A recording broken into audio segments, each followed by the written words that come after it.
Hello and welcome to study IQ। मैं दिव्यांशी और आज मेरे साथ इस इंटरव्यू सेशन में जुड़े हैं भावेश कुमार सिंह जी, जिन्होंने SSC CGL 2018 यानी कि staff selection commission combined graduate level examination को क्लियर किया है। इस बार कमीशन ने अराउंड 11,000 वैकेंसीज निकाली थी and Bhavesh has successfully made his place in those vacancies. तो बहुत बहुत बधाई भावेश जी आपको। Thank you ma'am, thanks a lot. Bhavesh, कैसा लग रहा है फाइनली SSC CGL जैसा रिगरस एग्जामिनेशन काफी टाइम टेकिंग है, जैसे हमें पता है इस बार तो 2018 में शुरू हुआ एंड रिजल्ट 2021 में आया। तो how does it feel finally when you have the result and you have the name in the final list? Yeah, so it was definitely a very good feeling, and like we all know, SSC is a very competitive exam. और yes, it was a very tiresome journey as well. काफी time लग जाता है इस पूरे procedure में। तो finally जब वो पल आता है, when you see your name, when you see your roll number in the list, that feeling is unbelievable. Yash, we all are very aware of this fact कि SSC different examination करवाती है, तो हम SSC CGL के बारे में थोड़ा सा जानना चाहते हैं और आपसे। So SSC CGL examination is a combined graduate level examination, and it's like an umbrella under which departments like income tax, CGDA department, excise department, or you have enforcement directorate. So ये सब departments के recruitment SSC के through ही होती है. So it's a very good, very prestigious examination. CGL examination की particularly हम बात करें तो it consists of 4 phases or 4 tiers, which we call here. Tier 1 examination, which consists of 200 marks. Then we have Tier 2 examination, which consists of 400 marks. Then Tier 3, 100 marks. And Tier 4 is sort of a qualifying paper. यश, आपने हमें बताया SSC CGL के बारे में, and we will definitely come to know about the detailed strategy that you have followed सभी चारों stages के लिए। बट सबसे पहले यश, हम आपके बारे में और थोड़ा सा जानना चाहते हैं। आप कहाँ से बिलोंग करते हैं, क्या एजुकेशनल क्वालिफिकेशन आपकी रही है? I was born and brought up in Lucknow, and I did my schooling through City Montessori School. I'm a graduate in science, and I've qualified SSC CHSL examination as well. But as of now, the typing result is awaited. I've qualified SSC CGL examination 2018, and I was qualified for the post of auditor in CGD department. यश, ये हमेशा से एक career prospect आपका था कि after graduation आपको SSC CGL examination को ही लिखना है? To be honest, नहीं, ऐसा कुछ नहीं था। ग्रेजुएशन तक तो I was like blank. यही था कि चलो ग्रेजुएशन करते हैं, one thing at a time, भाई। And then how I came to know about SSC, मेरे क्लासमेट से ही पता चला मुझे थर्ड ईयर में। तो we were just discussing graduation के बाद निकल के क्या करना है किसे। तो जो SSC का मुझे जो एक कॉन्सेप्ट लगा और जो डिपार्टमेंट में वर्क करने की अपॉर्चुनिटी मिल सकती थी, वो मुझे सबसे ज़्यादा अपीलिंग लगी इस एग्जाम। तो ऐसे मुझे पता चला SSC के बारे में, and then I went for it. तो ऐसा नहीं था कि मुझे बहुत पहले से ही कोई वो था, लेकिन हाँ, around somewhere around graduation I came to know about SSC, and then I went for it. Bhavesh, जैसे आपने बताया कि ग्रेजुएशन के बाद एक्चुअली आपने सोचा इस एग्जामिनेशन के लिए, तो ये सभी एस्पिरेंट्स के लिए बहुत अच्छा आप एक इंस्पिरेशन है कि कभी कोई सही टाइम नहीं होता है डिसाइड करने का कि किस एग्जामिनेशन की तैयारी करनी है। Whenever you decide it with full heart and soul, और वो एग्जामिनेशन की तैयारी करने लगी है जैसे भावेश ने की। भावेश, क्या माइंडसेट था जब आप SSC CGL एग्जामिनेशन की तैयारी करने जा रहे थे, and that too when you were not very determined, very informed about this examination? या सो एज अ साइड कि मेरे कुछ फ्रेंड्स के थ्रू मुझे इसके बारे में पता चला था। So I was very confused initially. थोड़ा सा डिलेमा था IBPS वर्सेस SSC को लेके, क्योंकि मुझे IBPS भी एक अट्रैक्टिव ऑप्शन लग रहा था। तो व्हाट आई डिड वाज, मैंने दोनों के प्रीवियस ईयर क्वेश्चन ले आए थे घर पे, 1-2 साल के। मैंने देखा, उनको एनालाइज किया, I found SSC to be more doable और इंटरेस्टिंग फॉर मी। तो SSC के लिए फिर यही था कि हाँ, इसमें कंपटीशन काफ़ी ज़्यादा है और एक फोकस्ड अप्रोच रखने की ज़रूरत होती है। तो वही चीज़ था कि परसिवरेंस रहना चाहिए और अच्छे से एक प्रिपरेशन जो चलती है Tier 1, Tier 2, Tier 3, Tier 4 तक। हालांकि थोड़ा सा टायरिंग जर्नी थी, but at the end it was very soothing. जैसे आपने कहा कि it was very tiring journey but results have definitely must have cooled you now. या ओके, सो भावेश, सबसे पहले हम बात करते हैं प्रीलिम्स की। तो प्रीलिम्स की तैयारी आपने कैसे की? अलग अलग सेक्शंस होते हैं प्रीलिम्स में। It has 4 blocks: English, reasoning, GS and mathematics, that is quant. तो स्ट्रैटेजी एज सच आपको वही चीज है कि आपको 10th तक का ही सब कुछ पूछा जाता है उसमें। 10th और 11th तक का मैथ्स कोई बहुत हाई लेवल की नहीं पूछी जाती है। तो स्टार्टिंग विद इंग्लिश, इंग्लिश में सिंपल था। एक बुक आती है, that is the most comprehensive book for SSC preparation. It is called from Plinth to Paramount. तो वो मैंने लिया था और उसमें they have given chapter wise explanation, very detailed explanation of every chapter. जो भी कुछ आपका इंग्लिश में फ्री में पूछ सकते हैं, जितना भी सिलेबस है, that is a very good book for English में। और वोकैब्स के लिए हाँ, मैंने एक बुक आती है, word power made easy. I think the writer is Norman Lewis. तो वर्ड पावर के लिए एक तो आपका वो हो गया था। और सेकेंडली न्यूज़पेपर्स से बहुत रेगुलर न्यूज़पेपर नहीं पढ़ता था मैं उस टाइम पे, बट हाँ, somewhere whenever I encounter a new word, तो आई जॉट इट डाउन। और जैसे मुझे कुछ डिफिकल्ट लगता था इंग्लिश के वोकैब सेक्शन में, कोई वर्ड नहीं याद होता था, तो उसका मैं सेंटेंसेस भी बनाता था और उसको एक नोटबुक पे मैं सीक्वेंशियल ऑर्डर में लिख लेता था। तो just before the exam it was very helpful for me. English में ज़्यादा कुछ मतलब प्रॉब्लम नहीं हुई थी। These were the things I did. Then moving on towards the और quantitative aptitude में क्या है कि आपका जैसे कि दो तरह के एस्पिरेंट्स होते हैं, जिनका मैथ्स बहुत ही अच्छा होता है या ठीक भी होता है, और जिनका मैथ्स एकदम ही थोड़ा सा बेस से वीक होता है। So if you are a beginner, if you want to start from scratch, तो फिर आपको मतलब एनसीईआरटी आप कर सकते हो फ्रॉम क्लास 8 टू क्लास 11। ठीक है, या 8 to 10 तो आपको करके ही जानी है, इट इज अ मस्ट।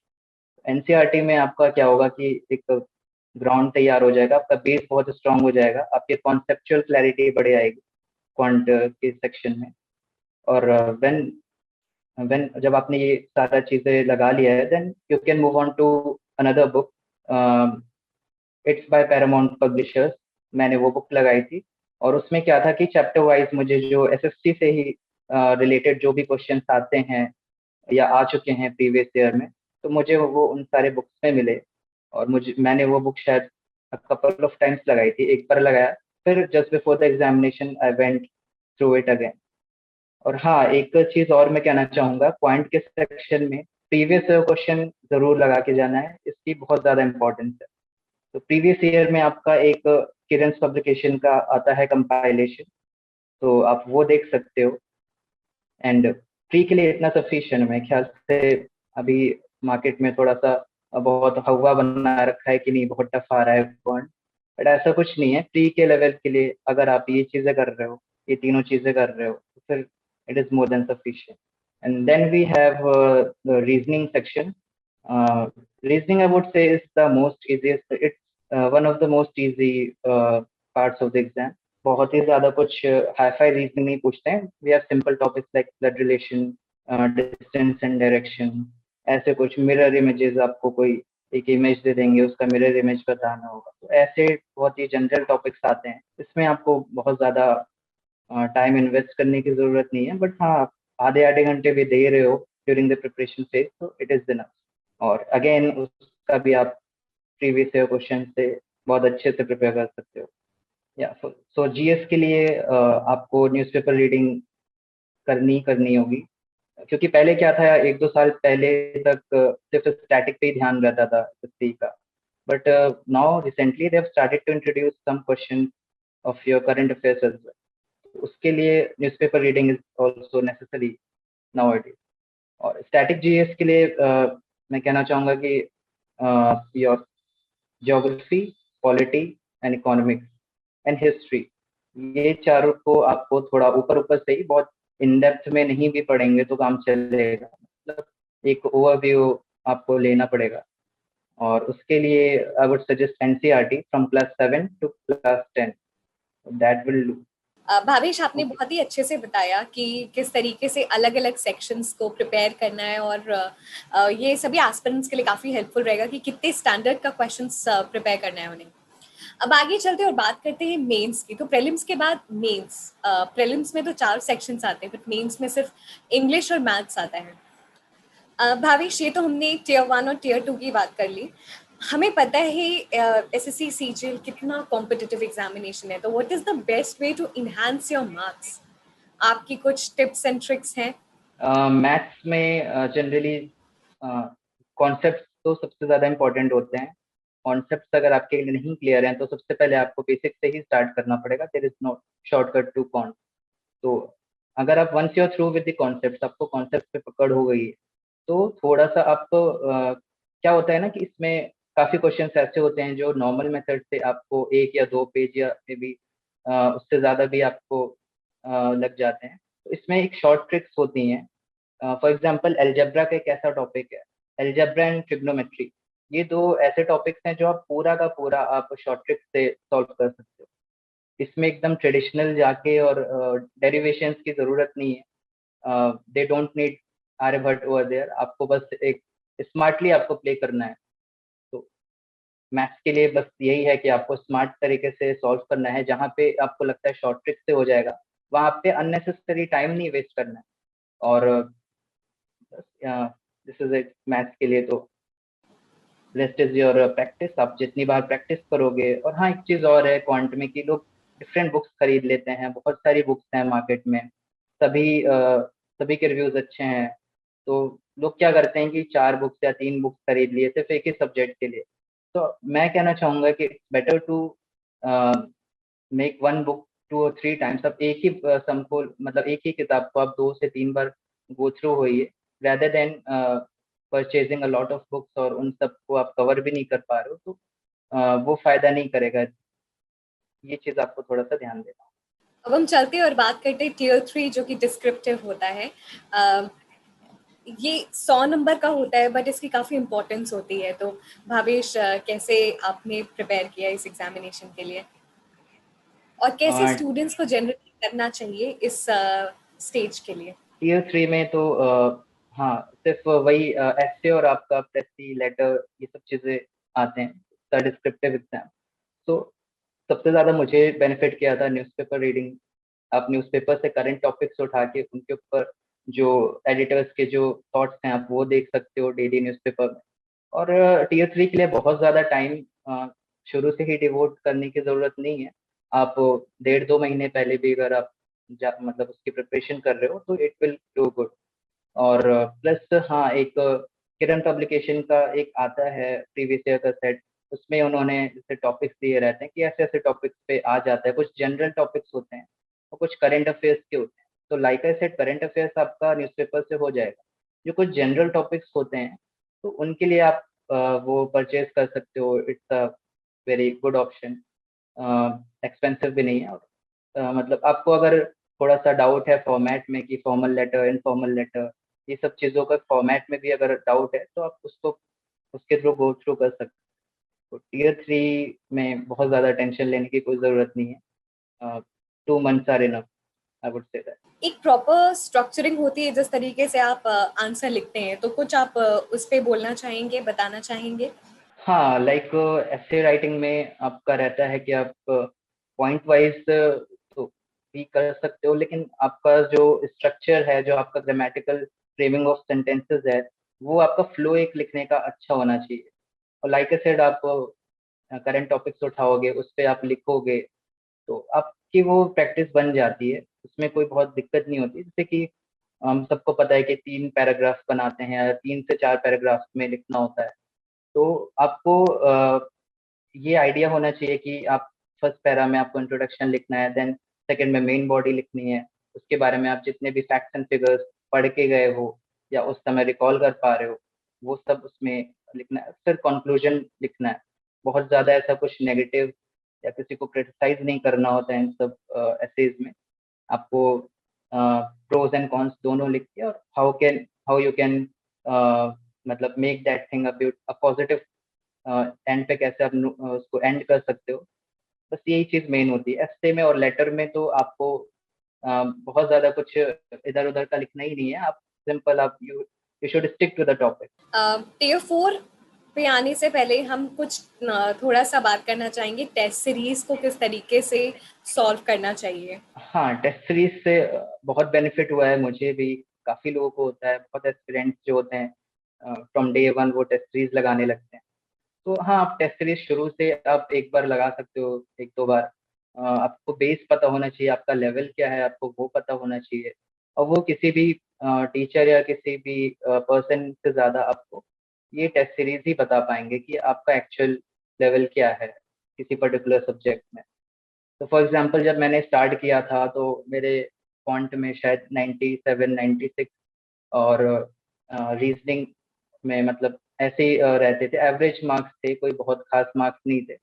तो मुझे लेवल जानना था सिर्फ़ और उसके बाद फिर मैंने प्रिपरेशन किया।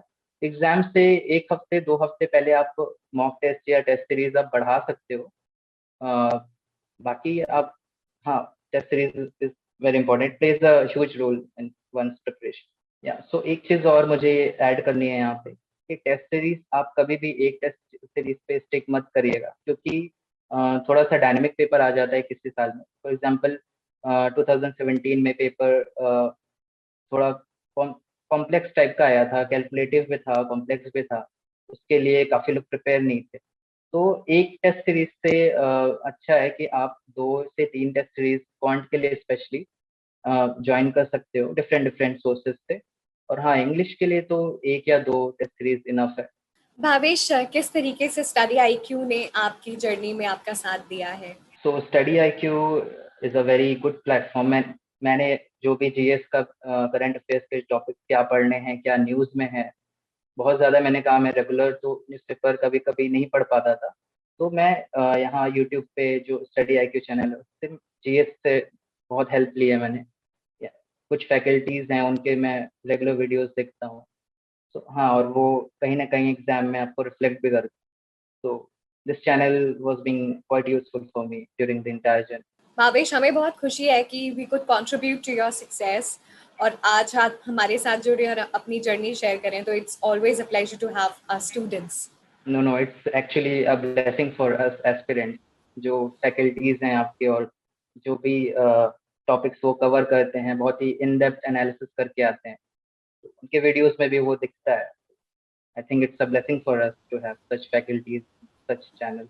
Pleasure is all ours, and the greatest gift which our students can give is their results, and वो evident है आप हमारे साथ आज हैं। काफ़ी लंबी प्रक्रिया होती है एसएससी सीजीएल की बात करें, 2018 में शुरू हुआ, 2021 में रिजल्ट आया, तो किस तरीके से जो स्टूडेंट्स हैं अपने आप को फोकस्ड और परसिस्टेंट रख सकते हैं, और आपने कैसे अपने आप को मोटिवेटेड रखा इस पूरी जर्नी में। हाँ, काफ़ी टायसम प्रोसेस होता है। I hope that changes one day.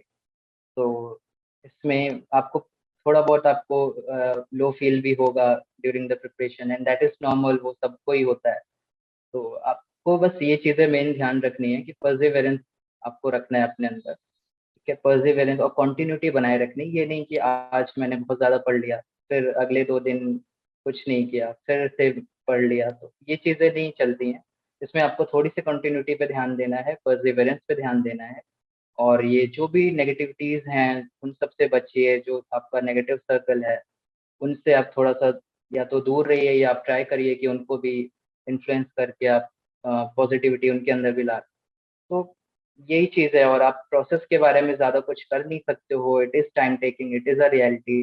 अ, हम लोगों ने काफ़ी ग्रीवेंसेस भेजे, कभी यूएफएम केस हो जाता है, कभी बोर्ड केस हो जाता है, तो it is part and parcel of this system. ये सब तो होता रहता है, आपको थोड़ा-सा मेंटली प्रिपेयर होके एंटर करना है और एक बार इसमें आप कदम रख रहे हो तो आपको फिर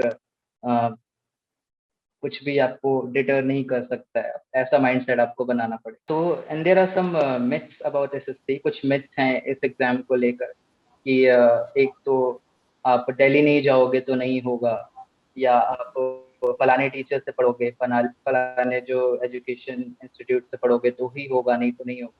या आप इतने नंबर ऑफ आवर्स पढ़ोगे, इतने घंटे पढ़ोगे तो होगा, नहीं तो नहीं होगा।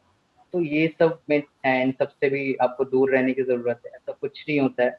आप अपने घर में भी ऑनलाइन एजुकेशन के थ्रू आप सब कुछ कवर कर सकते हो, और ये सब चीज़ों से थोड़ा-सा अगर आप अवॉइड कर सकते हो तो it will do very good for you. You find words, some suggestions, some tips for the coming aspirants preparing for SSC, CGL?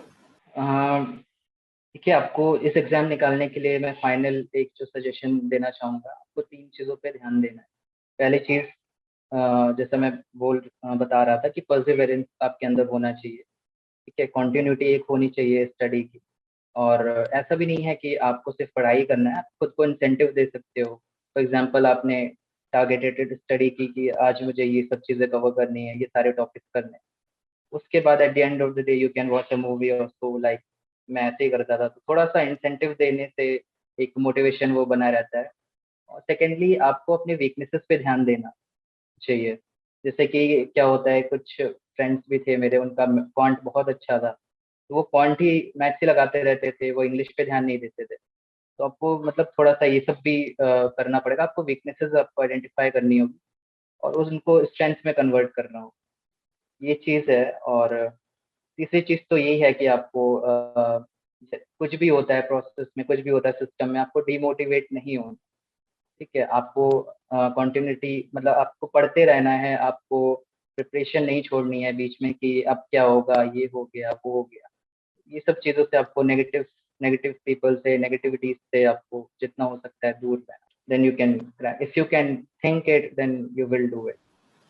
Like एक बुक है the power of subconscious mind, उसमें राइटर कहते भी हैं कि as a person think it in subconscious, so is he. तो आप जैसा सोचते हो, आप अगर नेगेटिव थॉट्स ही आ रहे हैं आपके मन में, तो आपके लिए वो दिक्कत करेगा। आप अगर पॉजिटिव अप्रोच के साथ कोई भी एग्जाम आप उसमें एंटर करते हो और उसके लिए मेहनत करते हो, तो डेफिनेटली आप क्रैक कर सकते हो। Thank you so much, Bhavesh, for joining us in this interview session. और आपने बहुत ही comprehensively अपनी पूरी strategy हमारे साथ, हमारे viewers के साथ share की. And we wish you all the very best for your future.